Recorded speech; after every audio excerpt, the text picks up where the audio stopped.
Hi, we are Team D, and we have decided to do our final project for this class on Operation Deliberate Force. All who were a part of conducting research and putting together this presentation include Samantha Hill, Jeffrey VanWormer, and Laurie Nitschke.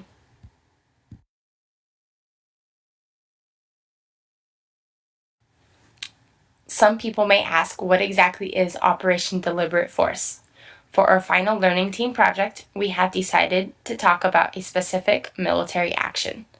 The specific action we will analyze is Operation Deliberate Force, which takes place during the Bosnia-Herzegovina War. This war was essentially an international armed conflict. NATO, also known as North Atlantic Treaty Organization, was asked to intervene to stop Bosnian war crimes against civilians.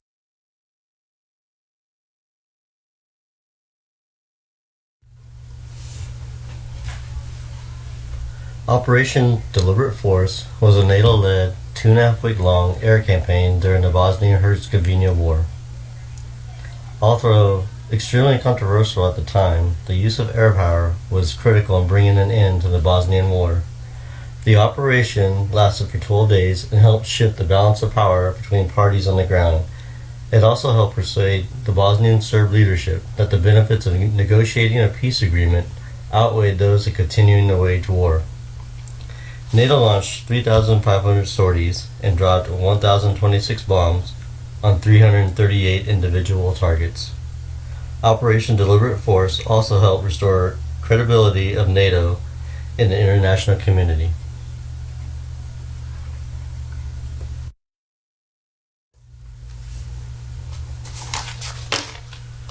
The Bosnian War was fought between 1992 and 1995 and resulted in over 200,000 deaths.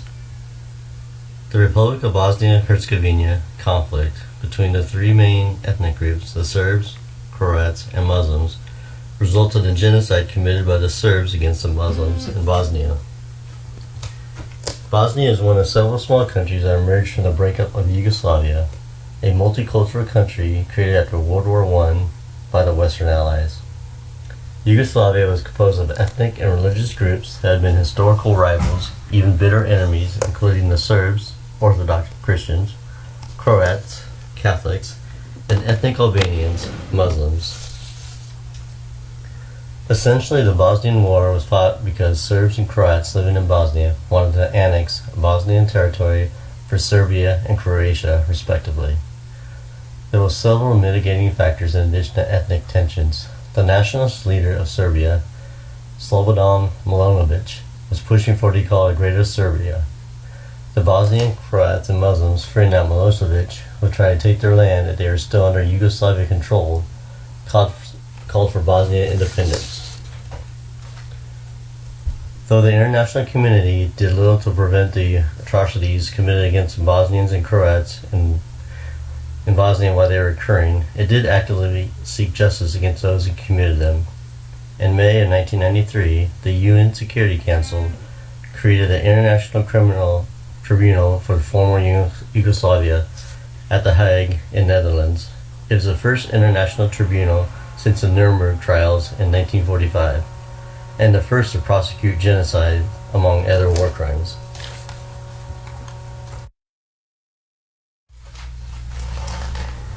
NATO's involvement began in 1992.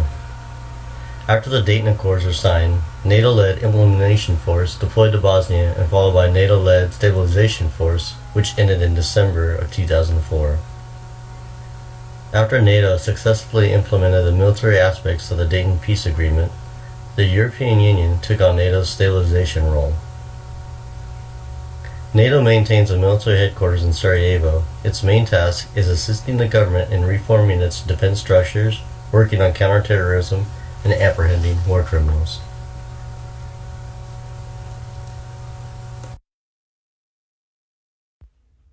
Analyzing action according to jus in bello criteria. Jus in bello defines how nations may conduct war once it has begun. Before providing specifics, let's revisit the rules of jus in bello as we've learned them during this course. The rules for conduct require 1. The force that nations employ must be proportionate to the specific ends or goals they are pursuing.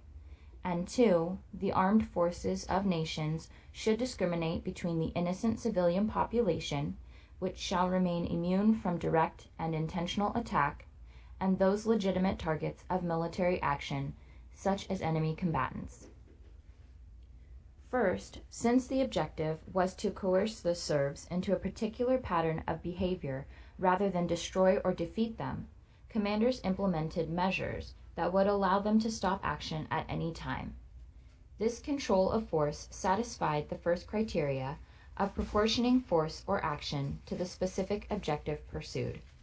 As noted in Deliberate Force, edited by Colonel Robert C. Owen of the United States Air Force, analysts measured the overall progress of the air campaign primarily against this desired end state.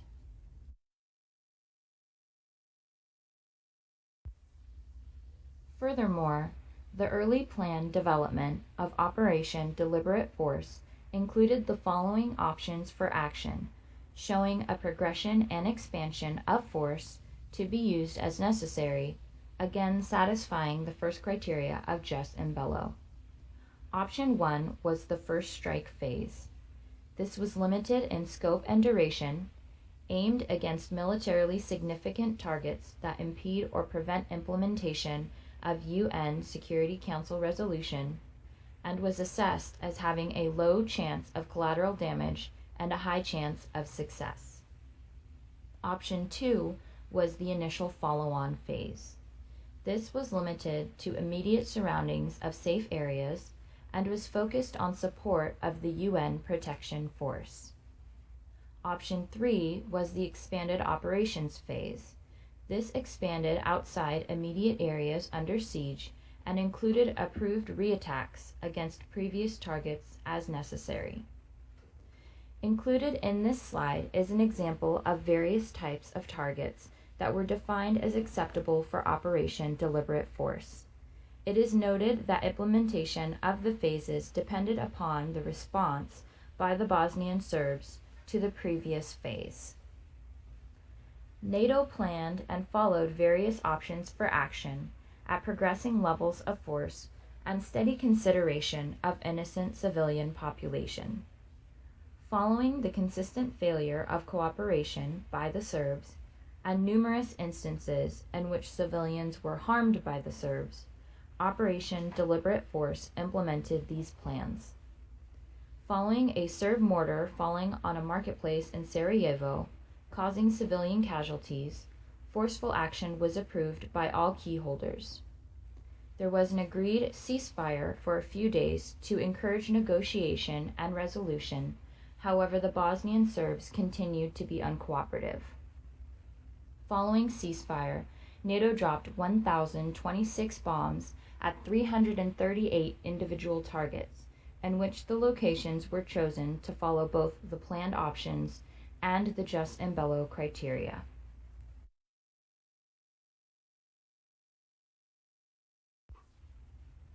There are also examples of an attempt to satisfy the second criteria of jus in bello, which required discrimination of innocent civilians and legitimate military targets. During the first week of the operation, there were various changes in plan to accommodate peacekeepers and possibly civilians close to targets. These types of mission changes were relatively commonplace, and though they could be significant enough to change the whole schedule of action for a day, were commonly implemented to keep civilians from harm. One example includes a planned airstrike on an ammunition storage depot, in which a possibility of civilians and peacekeepers being nearby existed. Plans were modified and the target was not acted upon at that time. Furthermore, as shown in the previous slide, specific targets at no time consisted of civilian landmarks, locations, or safe zones. Instead, they consisted of targets such as Serb Brigade headquarters, explosive storage facilities, and military plants.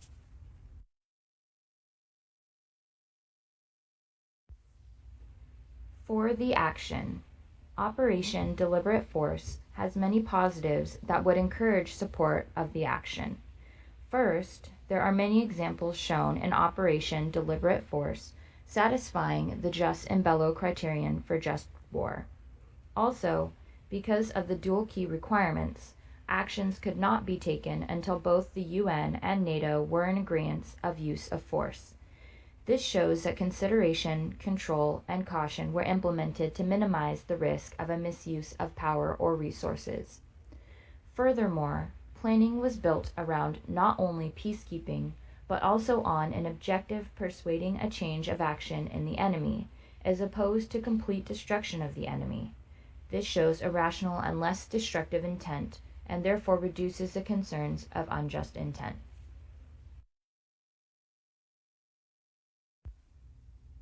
Against the action. Though the plans and recorded targets of Operation Deliberate Force appear to follow the rule of just war, there is documentation of civilian suffering and casualties due to not only the actual force used, but also the materials from the bombs that were made. Vujanovic states that bombs were dropped on Serbian civilian populations. Not only that, Vujanovic states that the uranium from the bombs used caused major health issues in the initial survivors of the bombings. The bombings caused civilians to be displaced, with many moving from Sarajevo to a town called Brutanic.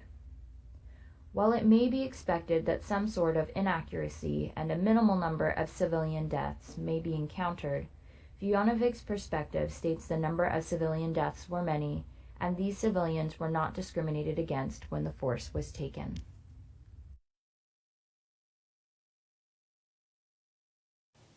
As both Jeffrey and Laurie have mentioned before, Operation Deliberate Force has many positives but also negatives. In summary, Operation Deliberate Force follows the jus in bello criterion for just war. This was the number one positive they had going. Due to the dual key requirements, actions could not be taken until both the UN and NATO were in agreement of use of force. Planning was built around not only peacekeeping, but also an objective persuading a change of action in the enemy, as opposed to complete destruction of the enemy. Against the action, in summary, there were documents proving that there was civilian suffering, even though they were supposed to follow the jus in bello just war criterion. The materials used in the bombs, such as uranium, that had caused major health issues in the initial survivors of the bombings. Our team analysis for Operation Deliberate Force are as follows. Humanitarian intervention is apparent in this conflict. Multiple countries took part in assisting the innocent through providing and maintaining safe zones and providing medical and survival resources and supplies.